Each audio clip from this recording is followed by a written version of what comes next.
Hi, on this episode of The Average Tabletop Gamers, we're going to be looking at Cards Against Humanity, a party game for horrible people.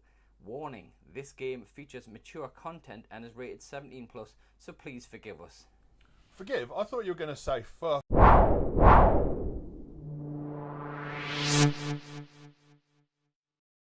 Hello, and on this episode of The Tabletop Gamers, we are going to be talking about Cards Against Humanity, which is a card-based party game.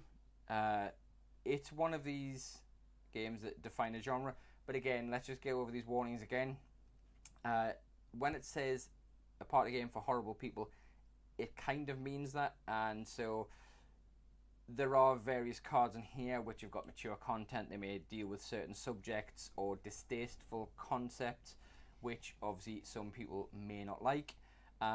So if you think that you're liable to be offended by playing it, our suggestion is just don't. Plain and simple. If you know people who have played it, ask them, get their opinion on kind of how offensive it can be. Yeah, I mean, there are some of the cards in here that, like, I know some of the people that I've played with they've laughed their ass off over some of the cards, and then a card has been drawn and you can see they're not happy about that card being in the deck. But that's just the way it's going to go. And Cards Against Humanity make no bones about the fact that they don't mind offending people, and this game is designed to bring out your inner dark side. But actually, the game itself, outside of all the warnings, outside of the potential offence, it's really good fun. Yeah, it's a great fun party game. It's easy to pick up and play, and because of that, it spawned so many imitators and spin-offs and different variations of the same game. But let's have a quick look at the game itself. So again, this has been out for a while now. It's probably been out a good few years. So you've got your big black box, and you just get a big box of cards, which are both black and white cards, which we'll explain in a minute. And when we said about quick and simple, so this is the rules pamphlet that comes with the game, and it is 2 pages. Nothing on the back except for the copyright and the logo, and even then, half of that's the main rules, and that extra bit is suggestions for house rules. We'll have a look at some of those house rules a bit later on, and we'll maybe mention a few of the others that we definitely do.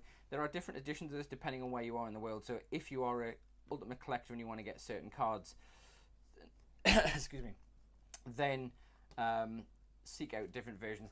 Essentially, the different editions of the UK edition, you're going to find references to celebrities that are known in the UK. Yeah. Gameplay itself is really, really simple. You're dealt 7 white cards, and then whoever's turn it is picks a black card. Now, the black cards have a motto or a phrase on them, and a blank. And the idea is that you then go through your hand to find what you consider to be the funniest white card to match that phrase. All of the answers are then given to the person whose turn it is, randomly shuffled so no one knows whose is whose. Go through, that person picks the one that they think is funniest. So for example,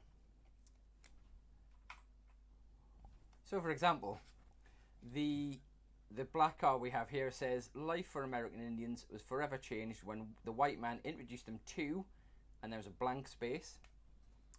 And if you were the card czar, as you are nominated for your turn, you would take the cards that have been passed to you, shuffled in secret by the players, so you don't know which player has passed you a card.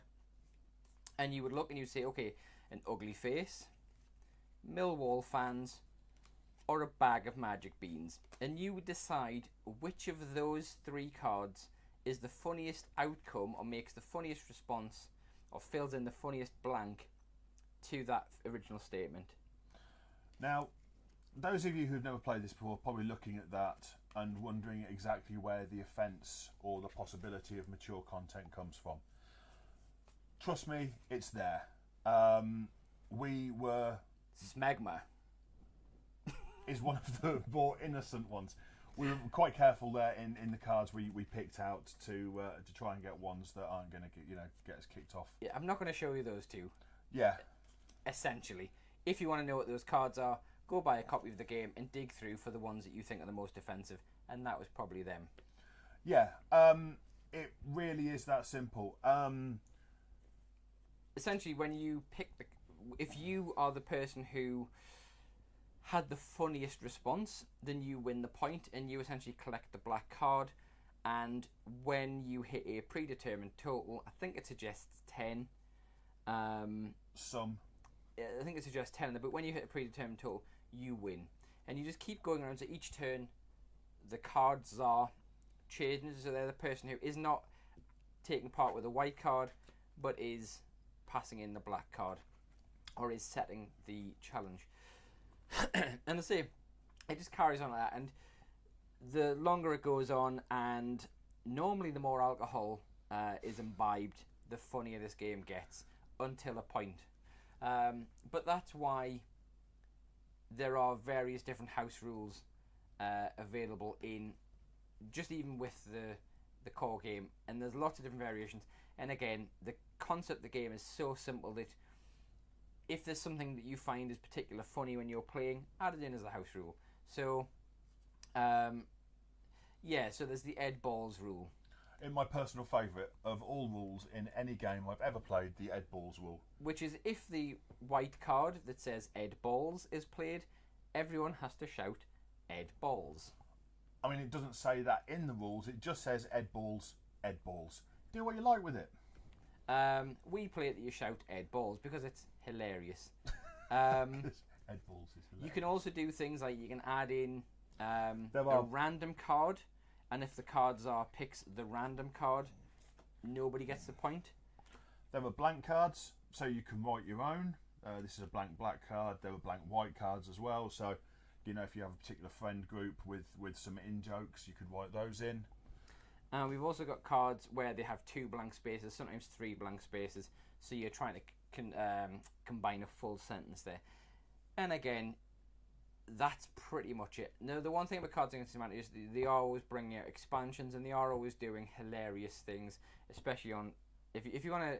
Like the guys behind Cards Against Humanity, if you want to see some of the antics they get up to, just Google what they do on Black Friday to people.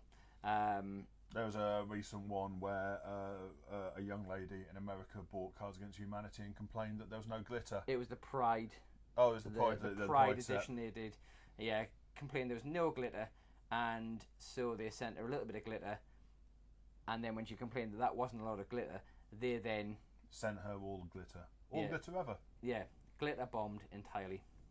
So they've got a good sense of humour, it would seem. They kind of understand the market that they're working in. They understand the ridiculousness of the world at times.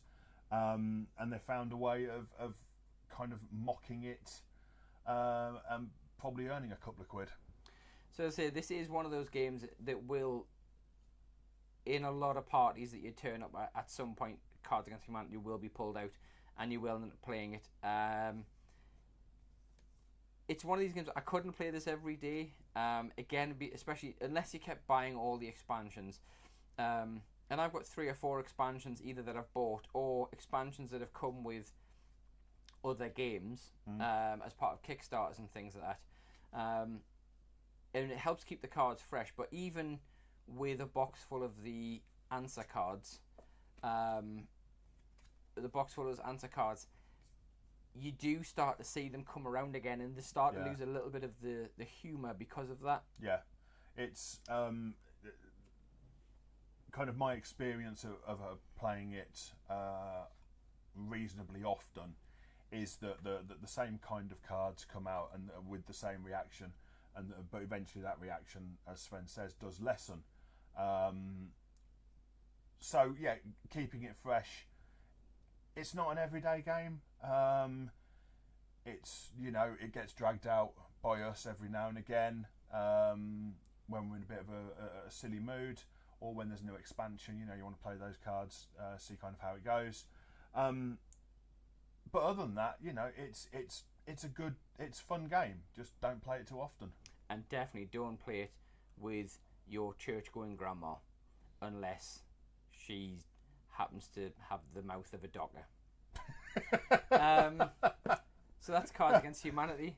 Yeah, it's a good fun party game. I'm not going to give it like 2 thumbs up because, as I say, I think it's got limited run with the same group of friends. But if you are a very, very frequent party goer with lots of different groups of friends that are into this kind of thing, then by all means get this game. It's great for that. But I think it's a 1 thumbs up. For longevity, that's where it loses it in my eyes. Yeah. But otherwise, it's a great game, and just for what it started in terms of these quickfire card games that skate the edge of good taste, or sometimes skate over the edge of good taste, and and leave it in the dust. Yeah, to the point where good taste is just a pinpoint on the horizon. This started it all, and therefore it has to be recognised as a good game to have in your collection. There you go. Yeah, Cards Against Humanity. It's a 1 thumb from me. Yeah. It loses it on longevity, but the first time you play it will probably be one of those things that you remember forever. That's it for us for this episode. Don't forget, please like, subscribe, share, hit the thumbie up button, hit the little bell thing down there. Tell all your friends if you liked it. If you didn't like it, don't tell anybody. But do hit us up on social media anyway. See us on Facebook, find us on Twitter, find us on Instagram. We'll put all of the links to those things below so you can go and follow us on your preferred social media. Yeah. And until the next time, we've been the Average Tabletop Gamers, and we'll see you very soon. Goodbye. See you later.